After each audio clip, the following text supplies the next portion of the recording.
And now Kai Collin, a defensive back, a 3-star prospect out of Carrollton, Georgia, joins us now. Kai, I got to start things off. Am I pronouncing your last name correctly? Is it Collin? Callan. Gosh, Tough man. scene for Jack. I'm not the best with last names, and we just tacked on another one. That's not a good look. But how are you doing today, Kai? I'm doing good. How about yourself? We're doing fantastic. And first, I gotta ask. I think it said there was a graphic shared with your 40 times and some of your 100-meter times. Was that 40 time like a 4.3 or a 4? Can Yeah, you run so that? That's insanely fast. yeah, my start is kind of like my bread and butter. So that 1 to 40, I can really get going around there. Yeah, you've run right 100-yard dash or whatever, 100 meters, right? Sub 11 seconds. Track's Yeah, hard. 10-7. I know 10-7. track is hard. That's pretty impressive though. So I imagine you run track as well. Yeah, I do. That's a valuable skill as a DB. How has that sort of shown up for you on the field as a DB? I imagine that helps you even if you get out of position a little bit, you can catch up to certain receivers. Yeah, they call it makeup speed or catch up speed. I sometimes my eyes can get bad, and I can rely on my athletic ability, to get back, get in the right spot to make a play on the ball. That makes a ton of sense. Certainly helpful, yeah.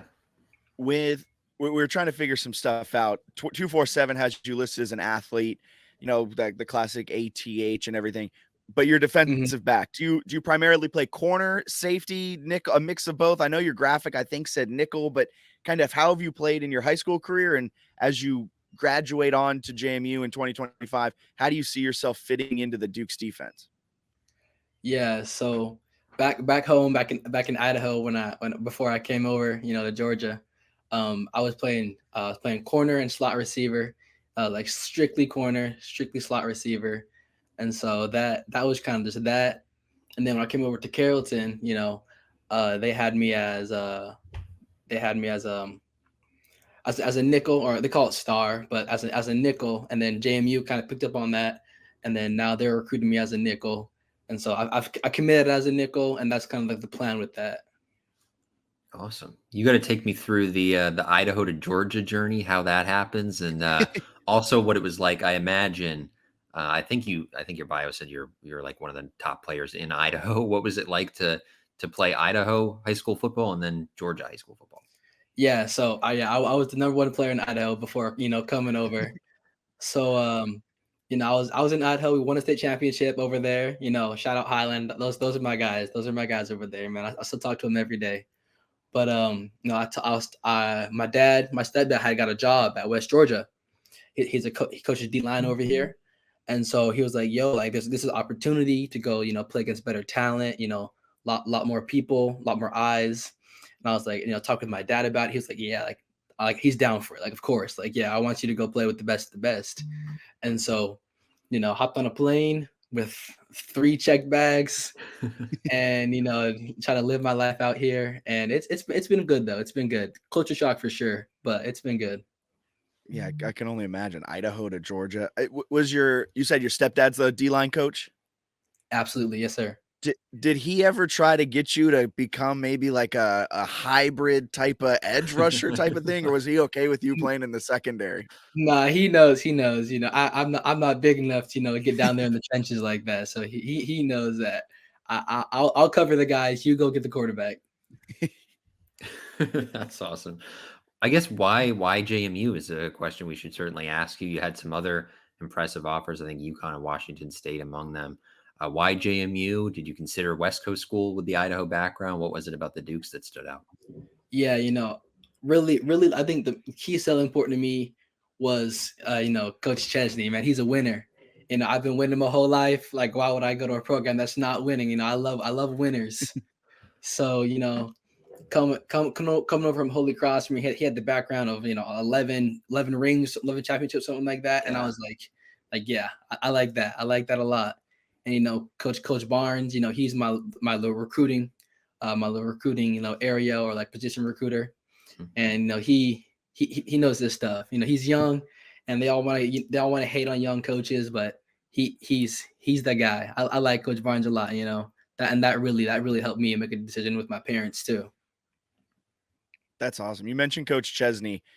All we really see from him are these videos that JMU football is posting to social media. This man is positivity. If a Sun Ray was a human, it'd be Bob Chesney. Did that positivity rub off on you during your visit? Did you get a glimpse of Bob Chesney, kind of just his positivity? How did you, I don't know where I'm going with this question. He's just so positive, man. No, I know. I get it. 'Cause I felt it when he was in every single room I was in, meeting rooms to I don't know, eating to everywhere, to like all the places you could really go on a recruiting trip. And like, he like sat at my table, he talked to me for like 20 minutes, was in his office, for however knows long, and just kind of talked about like the energy. There's so much energy in like within like the the school, to like the students, to like the community around. Like, he really like speaks like, he's a what's the word for it, like a role model for the energy and like the positivity that he brings to the community and like to JMU football. I'd love to know his caffeine intake on a day-to-day basis. I wonder if he's like a 4 coffee guy, or if it's just natural and oozes Man, out. I think it's just him. I really do. I think it's just him. It's impressive stuff. You mentioned his winning and his background. Were you surprised at all? Did you know a lot about Bob Chesney before meeting him? I guess, when do you learn like, oh my gosh, this guy's really young, but he's won a ton of like conference titles? Yeah, so I hadn't spoke to him until, I don't know, probably like a month before my OV. Mhm. And I was like, I'm not really too sure about him. I don't know like who he is yet. And so, do my own research, family doing their research. I was like, this guy is like, he's not very old, and he has won a lot. Like, Yeah. and like, he's just I like him. All I can say is I like him a lot. And that was the main selling point for, committing to JMU. Yeah, his Wikipedia is crazy when you look at like the year by year records and like conference finishes. It's just like Yeah, first. it's insane. It really is.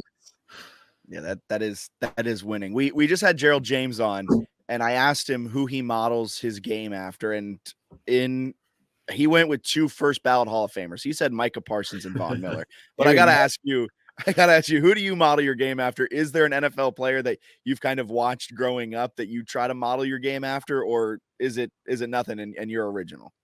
No, I get it. As a young guy, you want to be like, as a young kid, you want to be like the top corners in the league, the Jalen Ramseys and all that. Unfortunately, I am not 6'3". So growing up, I kind of found my role models in like Kenny Moore of the Colts. He's a smaller guy, and then offensively, I like Tank Dell, because playing both ways. The smaller guys, we do it the best. We really do. I love that. I love those picks. Yeah, no, that makes a ton of sense. I was curious too, with your speed, what's your special teams background? I know Bob Chesney and the coaches love special teams. Have you returned kicks before and done things like that? I imagine coaches have seen your speed and tried to put you on the field in a bunch of ways. Yeah, they love the upside of kick return and punt return that I have. No, that makes a ton of sense. Yeah, that checks out. Yeah, but Bennett, any other questions, Bennett? Last one, because you mentioned Jalen Ramsey, and I asked Gerald James this, but are you, when you're having a big game, you're playing really well, are you going about your business silently, or are you a trash talker? It depends. It depends on who we're playing. It really does. Because if I know that we're gonna put you in the floor, I'm let the pads talk. Let the game talk for itself. But if it's a little dogfight, I don't mind chirping a little bit. I like that. That's like the Michael Jordan quote or whatever. He liked to trash talk people when he was trailing, I think, in games, or like tied, instead rather than winning, which is pretty interesting. Yeah, I get that. Well, Kai, thank you so much for taking the time out of your Wednesday to talk with us. Good luck in your final season in high school, and good luck when you eventually make it to JMU and suit up for the purple and gold. Yes, sir. Thank you.